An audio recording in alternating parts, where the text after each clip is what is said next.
morning and welcome to Newsfirst Prime Time Sunrise. Hello there, a very good morning and welcome to Newsfirst Prime Time Sunrise with me, Shen Silva, on the 18th of April 2014. Let's start off with a look at your headlines. 3 police teams deployed to investigate Negombo jewelry store robbery. Steps taken to obtain public comment and proposals to the national education policy. Ministry of Wildlife says that the elephant population has reduced to 7%. And bad weather hampers rescue operations of South Korean ferry disaster.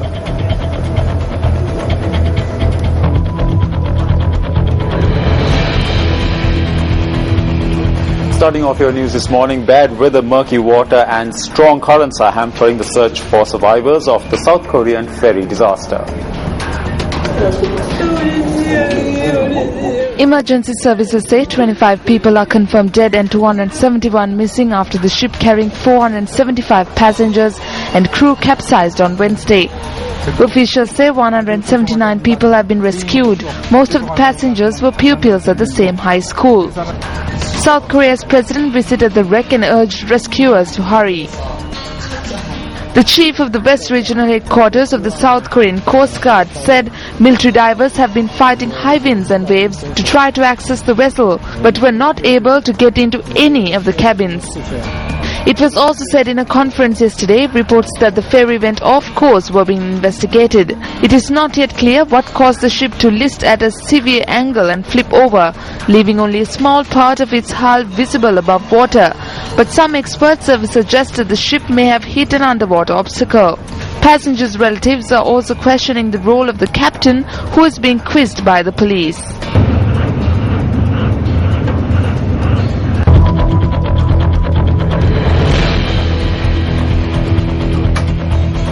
The National Dangerous Drugs Control Board has set up a new desk for the purposes of disseminating information relating to the use of drugs.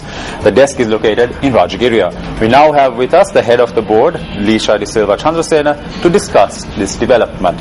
Good morning, Ms. De Silva. Good morning. Now, in addition to the 1984 hotline, a new hotline was set up for the purposes of disseminating information on the 9th of this month. Could you please elaborate and give us a background as to the reasoning why this new number was set up? Okay. We have actually had this 1984 number for approximately 3 years or 3.5. But when the board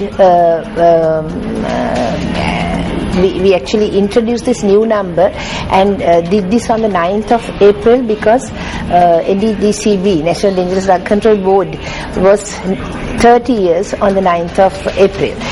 We introduced this help desk because we found that during the period that 1984 was in operation, the information that we got, actually we received a lot of information from the public.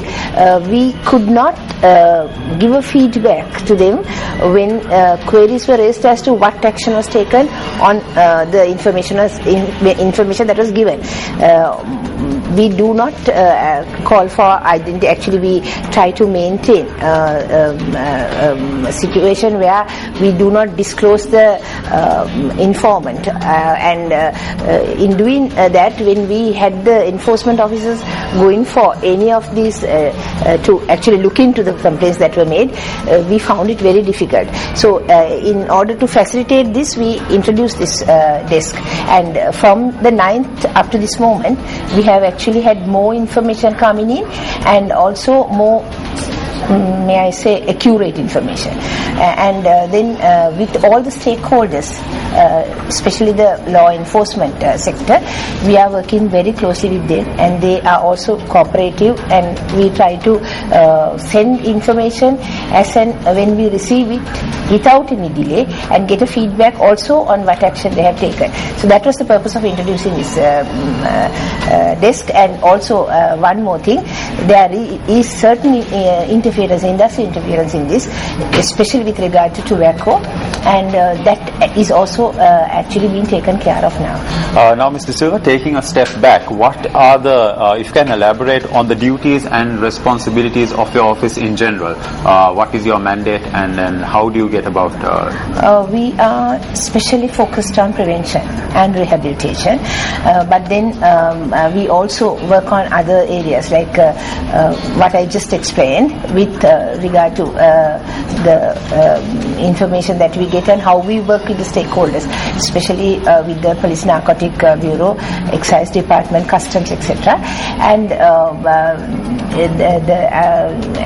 what our mandate actually is to work with, I think it's around 35 stakeholders, including the government sector, and very specially with the Education Ministry as the younger generation, the students and the schools. Speaking of the younger generation, Mr. De Silva, now what are the steps that you are taking with regards to education and awareness programs for school children? Does your office undertake that kind of programs? Yes, we have a special unit, education unit, that handles this. National Dangerous Drug Control Board is the focal point for the government on drug abuse and drug use, and we have this unit which works, I think, all over the island with special focus on making children and also the principal and staff of schools. In doing that, we also focus on the education department, even the government officials who are handling various functions for schools. And in fact, it's a awareness program that we do for all government sector officers, as well as health, including health with special focus, because there is a lot of drug abuse now. And we are talking about the pharmaceutical drug abuse.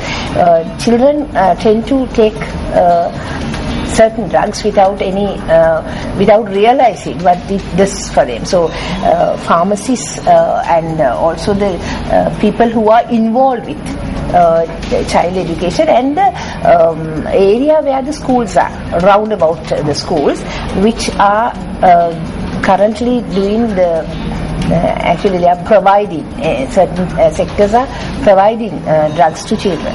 Thank you, Mr. De Silva, for joining us this morning. Okay, thank you very much.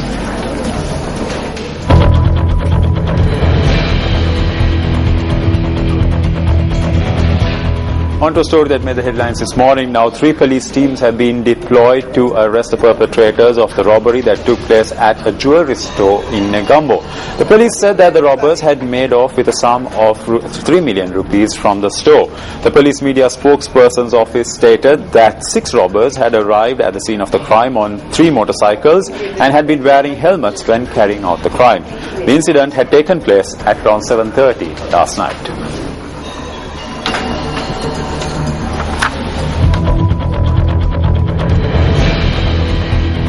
The Around the World team, who are on a goodwill tour to promote the upcoming World Conference on Youth 2014, which is to be held in May this year, is currently in the Netherlands.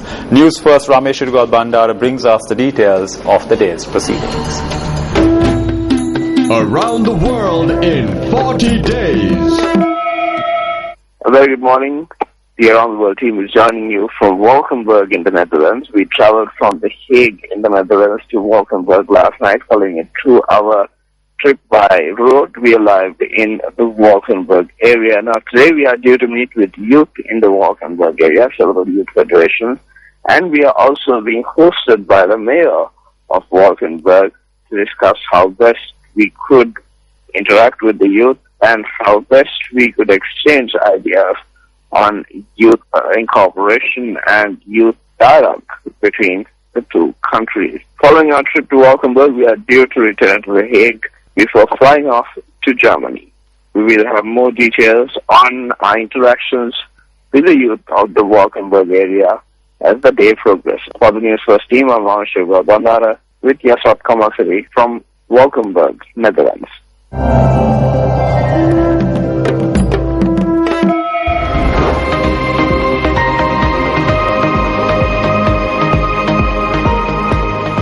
In In the meantime, steps have been taken to obtain public comment as well as new proposals to the national policy on education. The National Education Commission stated that the present national education policy was drafted in 2003. Accordingly, a program has been implemented to study the applicability of the present policy and prepare new proposals and obtain public comments in pursuance thereof. The National Education Commission stated that committees have been appointed to study the policies relating to the general education, higher education and tertiary education.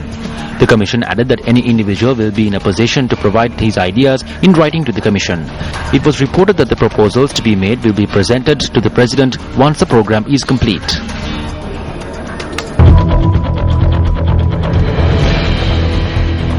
The Ministry of Wildlife states that the elephant population has reduced to 7%. Minister of Wildlife Resource Conservation Vijit Vijayamunisoisa stated that elephants in our country are currently at a threat.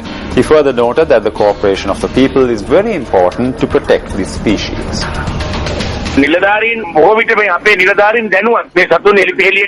The first thing that the officers of the department encounter when carrying out their duties are these animals. There is no necessity to issue new instructions. One must consider the extent of land in this country. The area for wildlife is 1/14 of the total landmass of the island. These animals roam into different identified zones. Therefore, these animals go beyond the land allocated for wildlife. There is a practical problem for officers of the wildlife department to manage this problem, as there are only approximately 1,200 officers in the field. The police and the forces can provide assistance directly to resolve this issue. There is a big problem in this country as the elephant population has decreased rapidly.